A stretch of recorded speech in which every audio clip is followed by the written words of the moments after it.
heureuse de vous retrouver, mesdames et messieurs, pour Spécial Débat. Spécial Débat reçoit pour vous le candidat, comme on a l'habitude de le dire, candidat malheureux, je ne sais même pas pourquoi, mais l'ancien candidat à la présidence de la République, Daniel Shekomba. Avec lui, nous allons parler de plusieurs sujets, mesdames et messieurs, et nous allons un peu savoir sa pensée par rapport à plusieurs sujets, je le répète, pour vraiment enfoncer et vous donner le clou de l'émission. Très heureuse d'être avec vous, de vous retrouver, Daniel Shekomba. Merci beaucoup, madame. Quand on dit candidat malheureux, qu'est-ce que ça vous fait personnellement? Moi, je pense que je suis un candidat heureux parce que je suis parmi ceux qui ont participé à la première élection qui s'est terminée par une passation pacifique du pouvoir en République démocratique du Congo. Malgré les hésitations des gens sur le fait qu'on allait perdre de l'argent, que ci, que ça. Mais bon, je pense avoir mis de l'argent, investi de mon temps pour aboutir à un événement historique. Nous avons écrit l'histoire en 2018. Donc, quand on fêtera l'histoire, même des siècles après, on dira qu'il y avait 20 candidats lors de la première alternance pacifique. Et Daniel Shekomba, et parmi ces candidats, vous êtes resté dans l'histoire. Voilà, nous avons griffé le temps à notre façon. Ok. Nous sommes déjà en pleine préparation des élections de 2023. Nous n'allons pas tourner autour du pot. Hein. La question que l'on se pose, la machine à voter, est-ce que c'était vraiment quelque chose d'approprié pour les élections? Est-ce qu'on va refaire les élections de 2023 toujours avec ces mêmes machines à voter que vous avez décriées déjà à l'époque, je me rappelle? Je pense que c'est une très bonne chose de pouvoir digitaliser le processus électoral ou les outils de vote. Premièrement, parce que ça réduit les coûts des élections. Deuxièmement, ça réduit le temps de traitement des résultats et de proclamation des résultats. Bon, bien sûr, en 2018, il y avait quelques failles dans la machine à voter. C'est pour ça que je suis allé voir le président de la commission électorale indépendante, Corneille Nangaa. J'étais avec lui il y a 2 ou 3 jours. Je me rappelle encore de la séance, hein. C'était chaud cette séance-là. Oui, ça c'est la séance de l'époque, mais quand je suis allé le voir pour lui poser la question en lui disant, bon, vous savez bien qu'on a eu quelques problèmes avec la machine à voter. D'abord, sa première réaction, il a dit, le problème qu'on avait avec la machine à voter, c'était plus la perception et la démagogie politique. Ça, c'était son point de vue. Et je lui dis, bon, voilà, ça s'est passé, qu'est-ce que nous pouvons faire? Il dit, nous devons régler des choses. C'est la transparence du processus électoral et les traitements des résultats. Et il m'a dit quelque chose de très important, c'est que si en 2018, le défi à relever, c'était le transfert pacifique du pouvoir, c'est-à-dire prendre un pouvoir qui était détenu par un militaire et le remettre aux civils, au travers des élections. Un ancien militaire, il faut le préciser. Un ancien militaire, bien sûr. Et maintenant que les Congolais ont déjà goûté à une première passation pacifique du pouvoir, le défi à relever pour 2023, ça sera la transparence. Ça veut dire les gens seront intransigeants, très regardants par rapport à la transparence. Et je lui avais dit, mais oui, bien sûr, c'est pour ça que je suis venu vous voir, parce que moi je pense qu'au lieu que nous puissions passer le temps à discuter sur qui sera le président de la commission. Mais c'est très important aussi, la personnalité de celui qui dirige cette institution. Non, parce qu'en fait, je vais prendre un exemple tout à fait simple. Le président Kabila, soi-disant, je ne sais pas, ok, il contrôlait la commission électorale indépendante, il contrôlait, comment dirais-je, la Cour constitutionnelle. La Cour constitutionnelle, mais son dauphin n'avait pas gagné. Il y a eu deal, tout le monde le sait. Non, même s'il y a eu deal, mais il peut aussi y avoir deal si la population ne vote pas pour la personne qui va contrôler la CENI et la commission et la Cour constitutionnelle en 2023. Cette personne sera obligée aussi de faire le deal. n'est-ce pas? Donc, je pense que nous sommes en train de passer le temps inutilement. Il faut tirer les leçons du passé. Si le président Kabila, un ancien militaire qui était au pouvoir depuis 18 ans, qui avait tous les éléments en main, notamment la Cour constitutionnelle et la Commission électorale indépendante, était incapable de faire passer son dauphin parce que la population avait décidé autrement, pourquoi devons-nous aujourd'hui retarder le processus électoral avec la même discussion que les discussions que j'avais trouvées il y a quelques années. Voilà, donc il faut tout simplement, personne ne peut se maintenir au pouvoir contre la volonté de la population. Ce que nous devons faire, c'est ce qui a été fait en 2018, mobiliser la population pour que la population ne vote pas la personne qui veut tricher. Mais les confessions religieuses, Daniel Shekomba, c'est tiraillent, s'entretuent, se rentrent dedans. Chacun donne ses raisons. Vous avez suivi l'abbé Chollet, il a dit, il y a vraiment il a donné des révélations choc, que les 6 confessions religieuses sont logées dans un hôtel de la place, qu'il y a eu corruption, menaces et tout ça. Et les 2 confessions religieuses ont déjà demandé d'ailleurs à Corneille Nangaa de prendre les taureaux par les cornes et de commencer déjà à travailler, à préparer déjà les élections. Côté technique, bien sûr, pour qu'il n'y ait pas retard. Les autres disent non, c'est la personne de Denis Kadima qui pose problème parce que pour eux, ils disent que c'est l'homme du chef. Voilà, donc pour vous, tout ça, ce sont des détails qui n'ont vraiment pas d'importance à vous entendre parler. Ça n'a pas d'importance pour moi.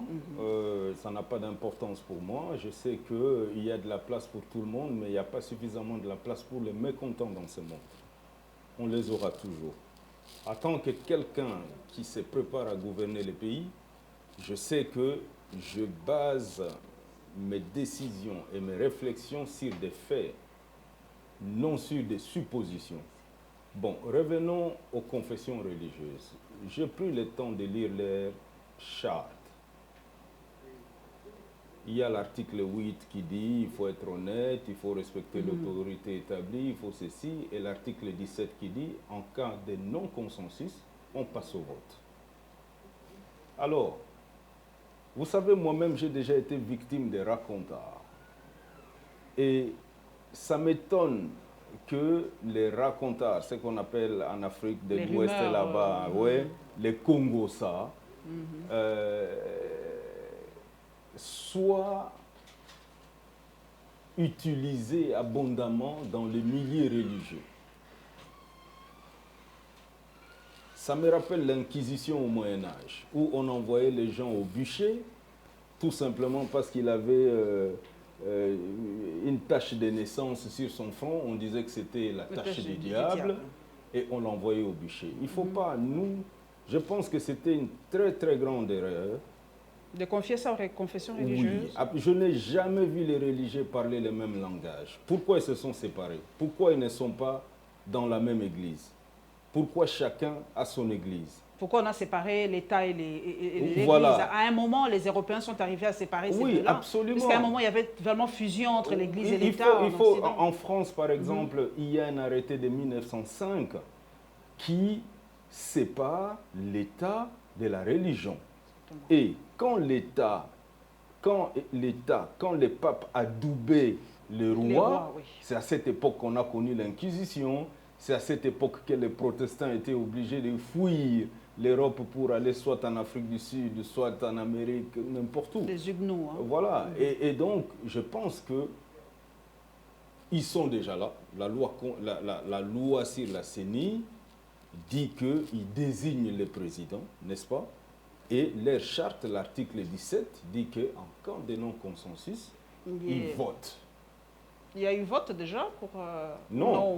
Donc on est en train maintenant d'attendre ce vote-là. Ils appliquent l'article 17. Tout simplement. Voilà, et moi je suis contre, et en tant que dirigeant de demain, je suis contre l'individualisation. N'est-ce pas? Parce que les cimetières sont peuplés des hommes irremplaçables. Et donc, quand nous parlons République, nous devons parler des lois, de la Constitution et des principes. On ne peut pas individualiser, on ne peut pas dire Kadima ou pas Kadima. On va mettre en place un président de la commission électorale qui remplit les critères d'éligibilité. Mais pourquoi nous n'allons pas carrément, ou ne devons-nous pas carrément laisser l'organisation des élections au ministère de l'Intérieur, comme le font les autres, parce que nous copions ça chez eux. En France, c'est le ministère de l'Intérieur. Mais donnons ça au ministère de l'Intérieur. Je suis d'avis, parce qu'en fait, la gestion de la République n'est pas l'homélie ni une prédication dans une église. Exactement. Ok. La gestion de la République, c'est la responsabilité d'assurer le bien-être et la sécurité des citoyens. Ce n'est pas l'homélie, ce n'est pas une prédication dans une église où, personnellement, je pense qu'il y a beaucoup plus de chapelets de bonnes intentions que les actions qui mènent au bien-être de la population et à la sécurité. Pendant que nous sommes en train de discuter, que nous individualisons les problèmes de la désignation du président de la commission électorale indépendante, il y a la confiance au système électoral qui est en train de s'éroder, n'est-ce pas? Les gens n'ont plus confiance. Voilà, il y a la confiance au système électoral qui est en train de s'éroder. Il y a déjà le désespoir que ce pays aura un jour de bonnes élections qui est en train de s'installer dans la population. Et je pense que les religieux n'ont pas la notion du temps. Ils n'ont pas la notion du temps parce qu'en fait, ils sont habitués aux homélies et aux prédications. Qui prennent le temps qu'ils veulent. Voilà, nous les gestionnaires, nous sommes habitués aux résultats. Tamise money, comme on dit. Voilà, aux résultats. Daniel Shekomba, mais il y a aussi un autre problème, c'est le fait de savoir qui est congolais, qui ne l'est pas, le recensement aujourd'hui. Alors comment on va continuer toujours avec ce problème-là? Ça fait 3 cycles électoraux, on ne parvient toujours pas à recenser la population congolaise. Nous sommes à combien aujourd'hui? Je le dis et j'affirme, et je ne vais pas, même s'il y a certains politiciens qui pensent qu'il faut, comment dirais-je, enrôler les électeurs et puis aller aux élections. Moi je dis et j'affirme, dans les 12 engagements que j'avais présentés en 2018, il faut obligatoirement avoir les recensements des Congolais avant les élections. Et je veux vous dire que ça ne prendra pas du temps. Le samedi passé, j'ai discuté avec des gens qui sont déjà dans des investissements en République démocratique du Congo, qui m'ont dit qu'ils ont déjà un système d'enrôlement et ils ont même les financements pour recenser les Congolais à moins de 3 millions de dollars. Et que les 500 millions, les 300 millions que l'Institut national des statistiques est en train de demander, c'est farfelu. OK. Donc, je pense qu'il est temps que le politicien comprenne que la seule façon de gouverner un État moderne, c'est d'appliquer les méthodes modernes de gestion. Et quelles sont les méthodes modernes de gestion? C'est la rationalité, la définition de priorité, n'est-ce pas? C'est ce qui nous manque, hein? L'anticipation des problèmes. Exactement. Alors, il ne suffit pas tout simplement de passer du temps à dire Shekomba a pris l'argent de Kabila pour se présenter aux élections présidentielles. On se rappelle. On a logé les religieux à l'hôtel du Fleuve et tout ça. Ça, c'est l'inquisition. Et nous savons tous les conséquences de l'inquisition en Europe. Il y a eu des millions de morts. Vous êtes un anticatholique, j'ai l'impression. Non, non. Je suis catholique. Okay. Je suis catholique. Mais cela ne veut pas dire que dans le groupe catholique, il n'y a pas de brebis galeuses comme partout. Il y en a. Nous allons quand même rester un peu dans ce domaine des élections.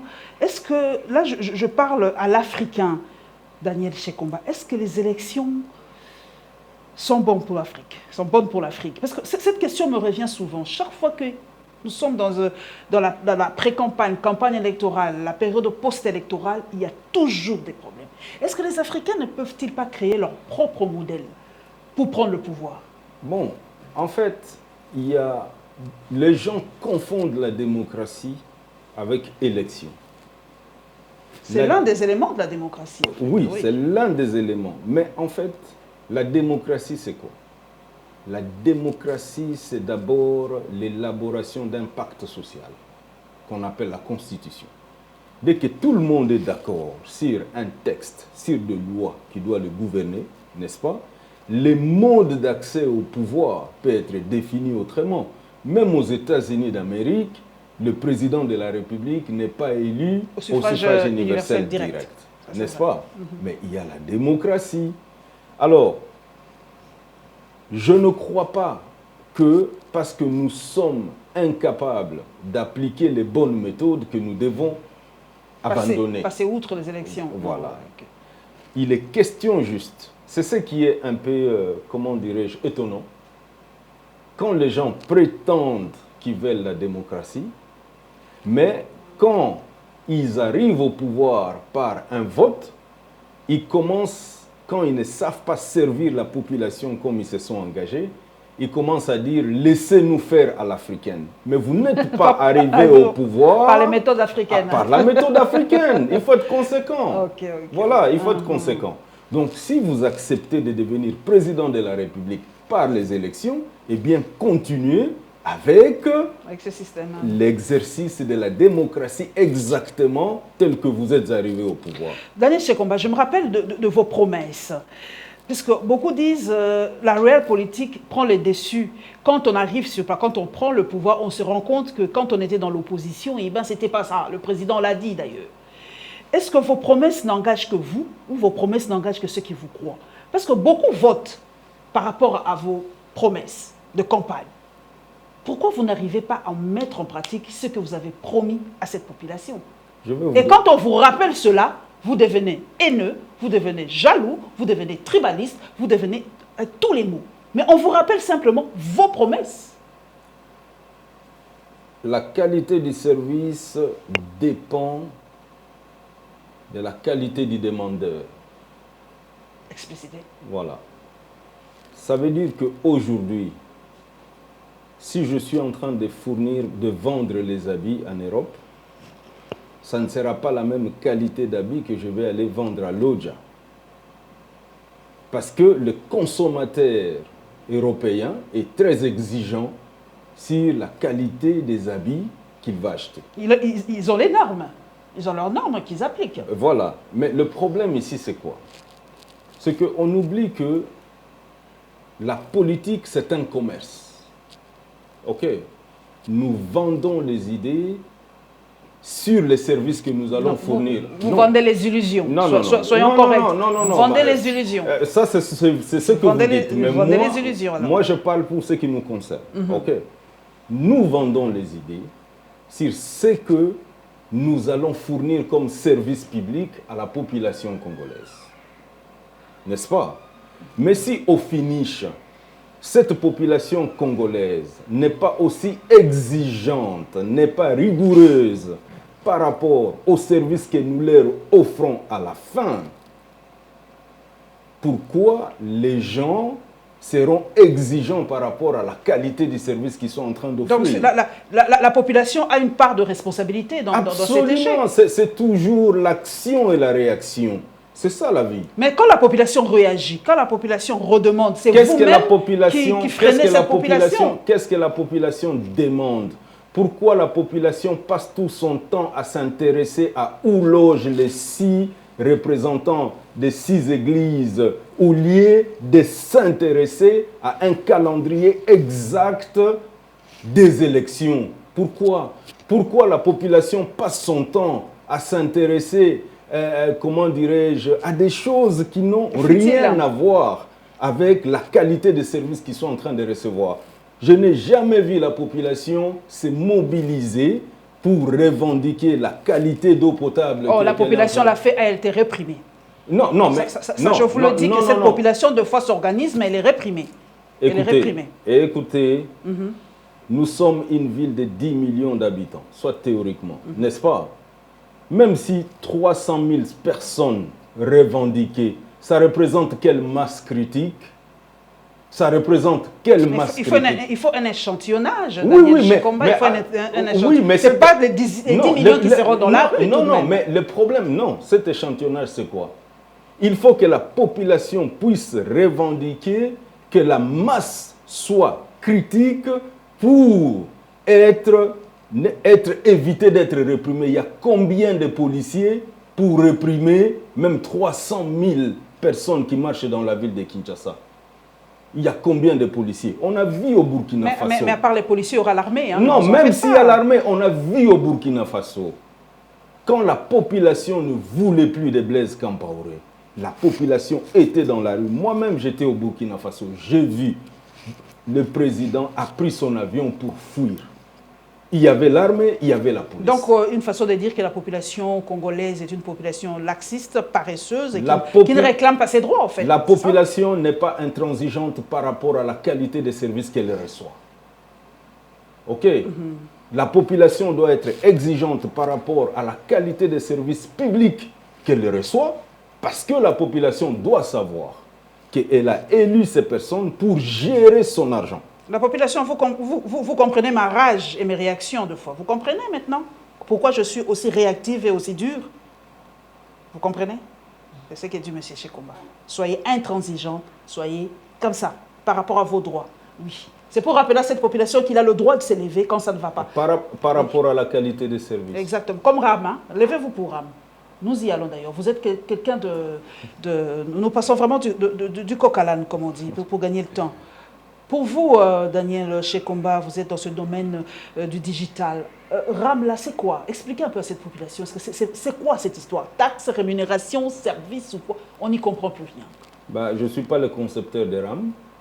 Mais vous en avez une idée quand même?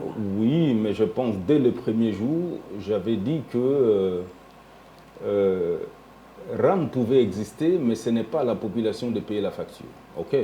Ah. Oui, parce que les téléphones, même si on dit que c'est pour protéger la population contre les vols, non, pas le vol.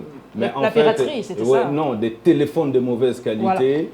Mais pourquoi l'État congolais perçoit la douane pour faire entrer dans son territoire les téléphones de mauvaise qualité?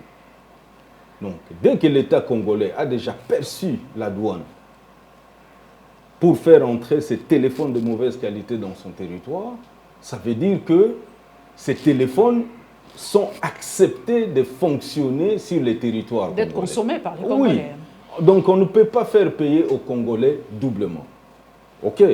Donc, pour moi, j'ai dit et je continue à dire, le gouvernement dans le secteur des télécoms a perdu beaucoup d'argent à cause des réseaux sociaux et des appels multimédia.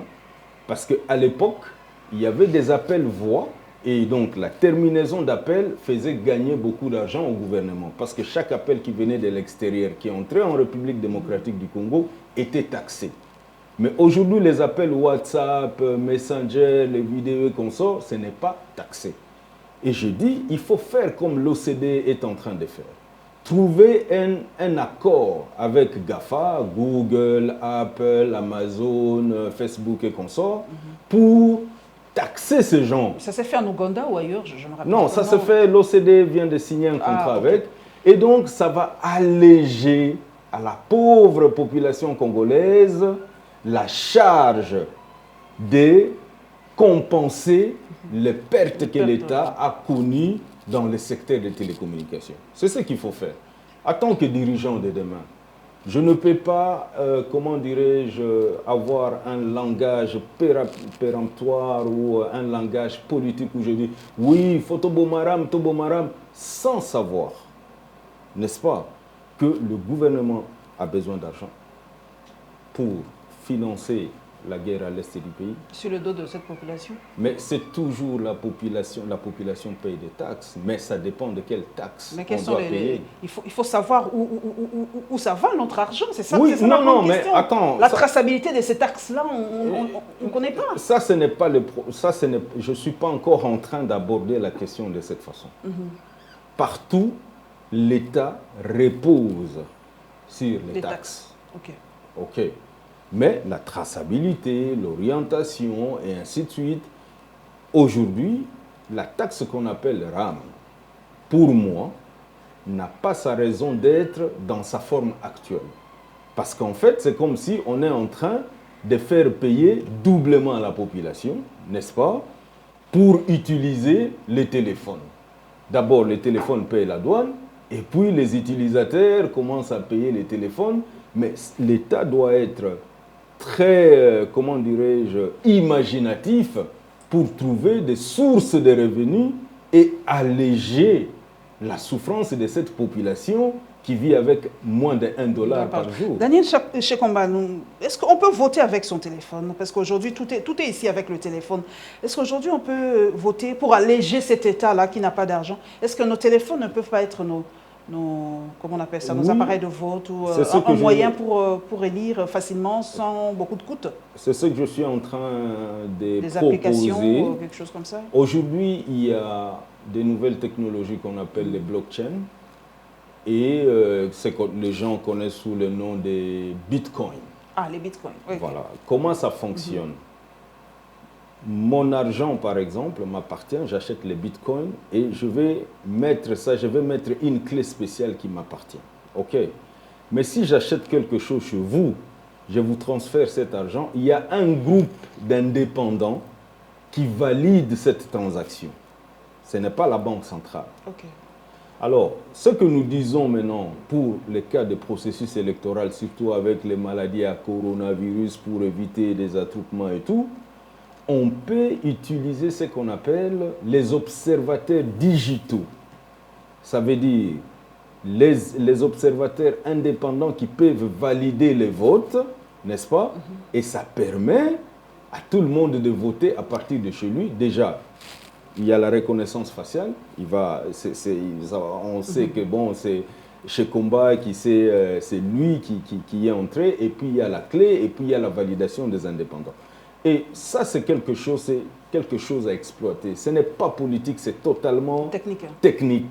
Et malheureusement, bon, les gens savent que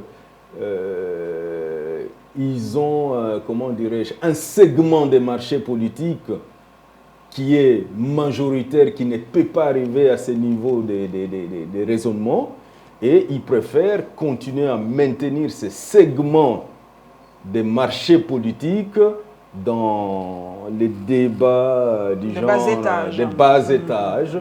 Mais un leader doit s'élever comme Moïse s'est élevé sur Horeb pour voir la terre promise. Si Moïse ne montait pas sur Horeb pour voir la terre promise, il allait voir les déserts comme tous les autres Israéliens. Mais il était intransigeant. Il a dit la seule façon de survivre pour Israël, c'est d'arriver là-bas. Parce que lui voyait, n'est-ce pas? Et les leaders doivent s'élever à ce niveau aussi.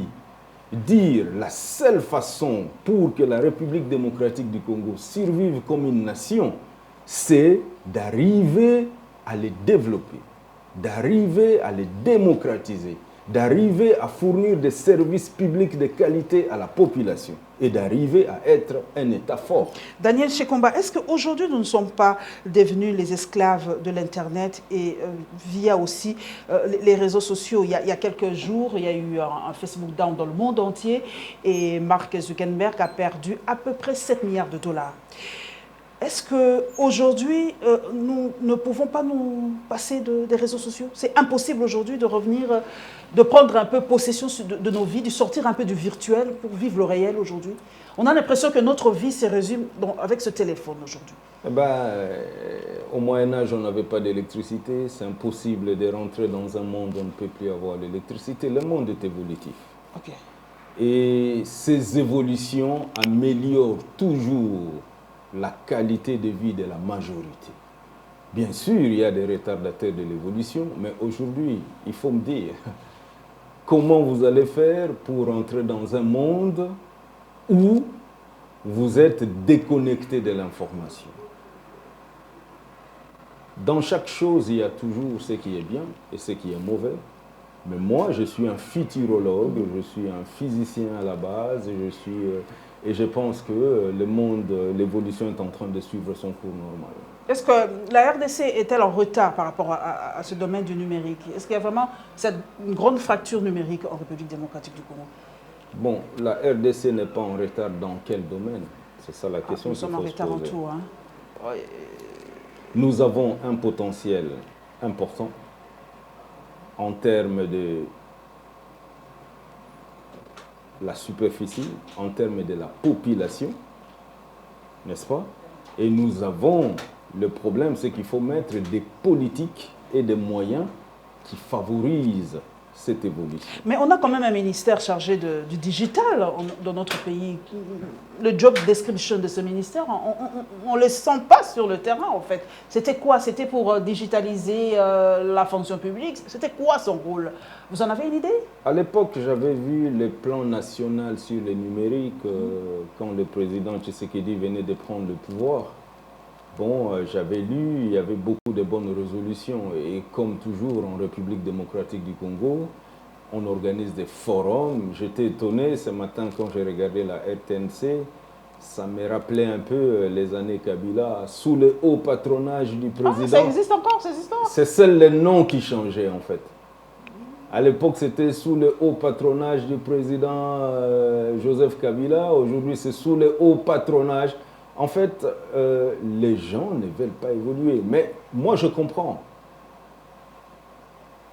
Je suis dans le business. Il y a une loi simple. C'est la demande qui active l'offre. Aussi longtemps que la demande de la population congolaise est encore une demande tout à fait dans le domaine des fake news et des Congossa, les gens vont leur offrir les fake news et les Congossa. Le jour où la demande de la population congolaise sera au niveau de la qualité des routes qu'ils utilisent pour rouler, de la qualité de l'eau qu'ils reçoivent dans les robinets, de la qualité de l'électricité, de la qualité des hôpitaux et consorts, à ce moment-là, les politiciens vont s'améliorer pour donner l'offre qu'il faut. Mais comme vous avez parlé de la qualité, nous allons directement dans l'enseignement aujourd'hui. 2 semaines de grève.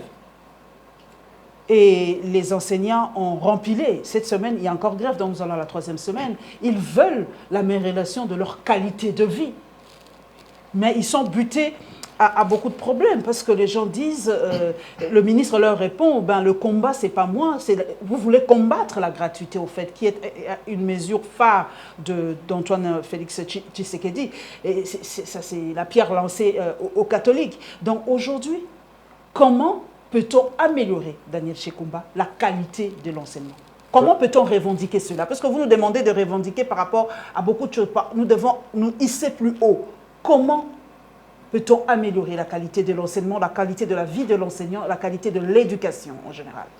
Voilà, au départ, moi j'étais contre cette gratuité parce que je savais que ça a été lancé à la va-vite et que les sources de financement de cette gratuité n'étaient pas identifiées et n'étaient pas garanties.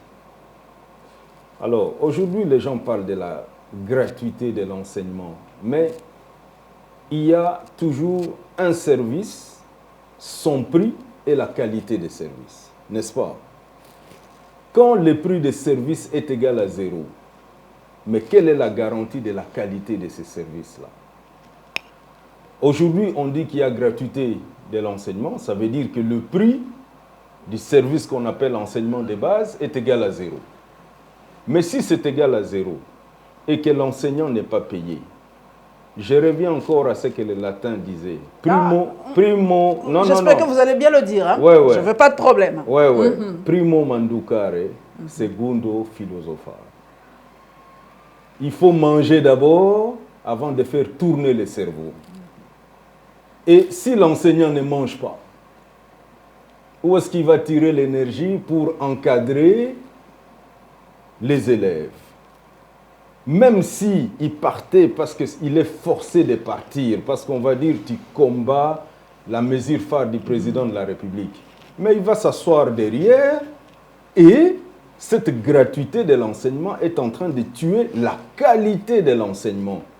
Mais si nous tuons la qualité de l'enseignement parce que il faut réaliser où il faut gouverner par des bonnes intentions, non pas par des actes, nous sommes en train de tuer notre pays. Parce qu'eux-mêmes disaient, et ont toujours l'habitude de dire, l'avenir, la jeunesse c'est l'avenir, mais si nous tuons la qualité de l'enseignement que nous donnons à cet avenir, quel type d'avenir nous sommes en train de préparer? Moi, je suis tout à fait libre. Je pense que je ne suis pas dans le chapelet des bonnes intentions. La gratuité de l'enseignement n'a pas identifié les sources de financement sûres. La Banque mondiale n'est pas une source sûre? Oui, mais c'est une source qui intervient jusqu'à quel niveau? C'est une source qui intervient jusqu'à quel niveau? C'est une source pérenne ou c'est une source ponctuelle? Il faut se poser la question. Parce qu'en fait, quand on commence la qualité comment dirais-je, la gratuité de l'enseignement, nous voulons pérenniser, n'est-ce pas? Et pour pérenniser quelque chose, il faut aussi pérenniser les sources de revenus pour financer cette gratuité de l'enseignement. Daniel Sekoba, est-ce que ne doit-on pas créer une taxe pour soutenir cette gratuité? Moi, j'aurais personnellement accepté de payer RAM aussi facilement si on m'avait dit ça, que ça soutient vraiment, si ça soutient véritablement la gratuité de l'enseignement. Parce que je ne sais pas ce qu'on me coupe comme unité, je ne sais pas ce qu'on me donne comme service. Bon, pourquoi aller créer une taxe spéciale pour soutenir la gratuité de l'enseignement au lieu de laisser l'enseignement fonctionner tel qu'il était jusqu'à ce qu'on va identifier les sources de financement pour ça? Moi, vous savez, même quand on a parlé de la gratuité de l'enseignement, quoique je n'aime pas beaucoup parler de ça maintenant, déjà dans les universités, les instituts supérieurs, l'État ne donne rien. Il y a un système de partenariat depuis 1996 où ce sont les parents des étudiants qui contribuent pour faire fonctionner les universités et les instituts supérieurs. Chez nous? Ici au Congo, j'étais dirigeant des étudiants et j'ai négocié ces partenariats-là. Donc jusqu'aujourd'hui, le président Kabila est passé, le président Félix Tshisekedi est venu, c'est toujours la même chose. Et ce qui est encore odieux dans tout ça, c'est quoi? C'est que les ministres de l'enseignement supérieur et universitaire continuent à demander dans cet argent de contribution des parents qu'on finance son ministère. Donc, l'État a abandonné l'éducation depuis très longtemps. Cette gratuité de l'enseignement, c'est une mesure populiste. J'aimerais bien qu'on parle avec des chiffres. Quelles sont les sources de financement pérennes, n'est-ce pas, pour cette gratuité de l'enseignement? Quels sont les besoins budgétaires pour garantir les salaires et le fonctionnement des écoles? Parce qu'il n'y a pas que les salaires des enseignants. Il y a aussi les frais de fonctionnement. Les écoles recevaient cette année $50, hein, je vous le dis. Voilà. C'était $50 pour beaucoup d'écoles. Voilà, donc on n'est pas là pour soutenir ce qui est insoutenable. Nous sommes là pour dire ce qui doit être fait pour le bien-être de notre population. Et je pense que cette gratuité de l'enseignement est arrivée à un moment où l'État n'est pas encore capable de l'assurer. J'espère, mais la question que je me pose, mais est-ce qu'autour du président, il n'y avait pas des experts pour savoir tout ça? C'est ma plus grande crainte. C'est ma plus grande crainte. Je ne peux pas répondre à leur place. Je ne suis pas conseiller du président. Ils ont été élus sur base d'une offre politique qui n'est pas la mienne. Quand nous serons élus, nous allons mettre en place notre offre politique et vous me poserez cette question si autour de moi, il n'y a pas de gens qui peuvent anticiper les problèmes et anticiper des solutions. La population, soyons très très exigeants aussi par rapport aux gens qui sont autour de nos présidents, parce qu'on nous dit toujours, Kabila nous a dit qu'il n'a pas eu 15 collaborateurs dignes, je ne sais pas, cette fois-ci, Antoine Tshisekedi, qu'est-ce qu'il va nous dire? C'est aussi son entourage qui bloque ou qui ne réfléchissent pas à tout ça. Je ne comprends pas qu'il n'y ait pas des experts qui ne savent pas les sources du fonctionnement de la gratuité, les soubassements de la gratuité. Autour du président, il n'y a pas des experts pour lui expliquer que ça devait marcher parce que. C'est la plus grande question que moi je me pose. Avant de lancer une mesure, il faut étudier le terrain. Comment on peut prendre une mesure chez Combat sans avoir étudié le terrain? Écoute, on a toujours dit tout est dans le leadership. les conseillers ne s'est pas imposé au président de la République. C'est le président de la République qui l'a choisi en fonction de ce qu'il a trouvé en lui comme qualité. OK. Donc il faut que les gens arrêtent de dire que c'est la faute tout le jour collaborateur. dire que ce sont des collaborateurs. Quand je choisis un collaborateur, c'est sur base de ma discussion avec ces collaborateurs et du travail que je vais lui confier. OK. Donc il faut arrêter chaque fois de dire c'est la faute au collaborateur. C'est la faute au collaborateur ou dire je n'ai pas trouvé. On dit toujours, vaut mieux être seul que mal accompagné. N'est-ce pas? Alors, pourquoi dire je n'ai pas trouvé? Les gens sont en train comment dirais-je, d'étaler leur propre incapacité, n'est-ce pas, de choisir des bons collaborateurs. Parce que la dernière décision revient au chef. Au chef. Ça veut dire, le chef apprécie et le chef décide en dernier lieu. Et le chef assume. Le chef, c'est de l'irresponsabilité que de dire que c'est tel conseiller qui m'a dit ça. Qui m'a induit en erreur. C'est de l'irresponsabilité. Et ça, c'est inacceptable. Nous restons un peu dans l'enseignement parce que c'est une question qui soulève des questionnements, permettez la tautologie. Est-ce que chez nous, dans les universités congolaises, peut-on défendre un travail de fin de cycle en troisième gradure? À part les instituts supérieurs, parce que c'est une question que j'ai posée sur mes réseaux sociaux. Il y a eu plusieurs réponses. Les uns disaient, cela dépend des universités. Pourquoi n'a-t-on toujours pas, en République démocratique du Congo, une ligne fixe? Chez nous, il y a des voitures avec volant gauche, voitures avec volant droit. Chez nous, c'est une bouillabaisse. Rien n'est connu d'avance. Vous qui êtes universitaire, je l'espère et je le crois, en fait, peut-on défendre une... Est-ce qu'on défend les TFC à l'université de Kinshasa? Non, jamais. Je n'ai jamais défendu. Et puis, je pense que le travail de fin de cycle, c'est une dissertation approfondie sur un sujet qui se limite au niveau de votre initiateur du travail, votre professeur. Donc, il approfondit vos connaissances par rapport à un sujet bien déterminé. On défend en dernière année de licence parce que, en fait, on problématise un sujet et on dit, bon, voilà ce que nous avons fait avec l'étudiant. Qu'est-ce que vous autres scientifiques, vous pensez de ça? Bon, mais je ne sais pas. Qu'est-ce qu'on ne fait pas en République démocratique du Congo? Je ne vais pas... Moi, je garde espoir que en politique, comme dans les affaires, comme dans le business, nous avons plusieurs segments de consommateurs. Et moi, mon segment de consommateurs, les gens pour qui j'adresse mes messages, ce sont des gens qui peuvent s'élever pour voir la terre promise et conduire cette population vers cette terre promise-là.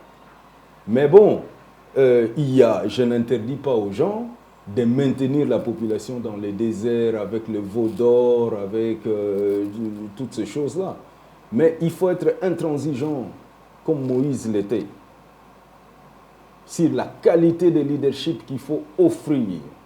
Soit on veut maintenir la population dans la misère avec les veaux d'or, ou soit on veut réellement la conduire vers la terre promise, vers son bien. Dernière question, nous allons ne pas en parler, c'est les voyages du chef de l'État. Son tout dernier voyage, c'est vers les Émirats arabes unis. Et je viens de lire que cela a rapporté pour la République démocratique du Congo. Je vous donne les chiffres parce que je sais que Daniel Shekomba aime beaucoup les chiffres.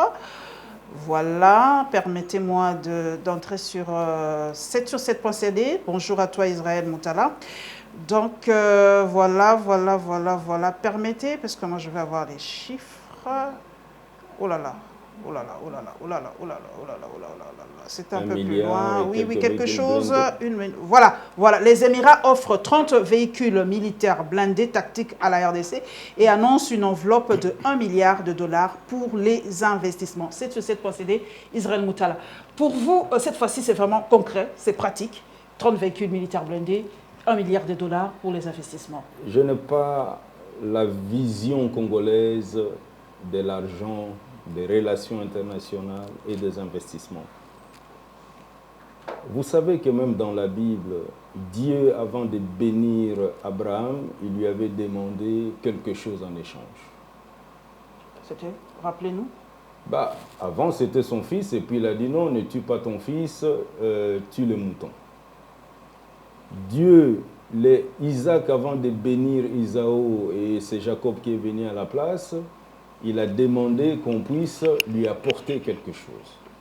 On ne peut rien recevoir en échange de rien.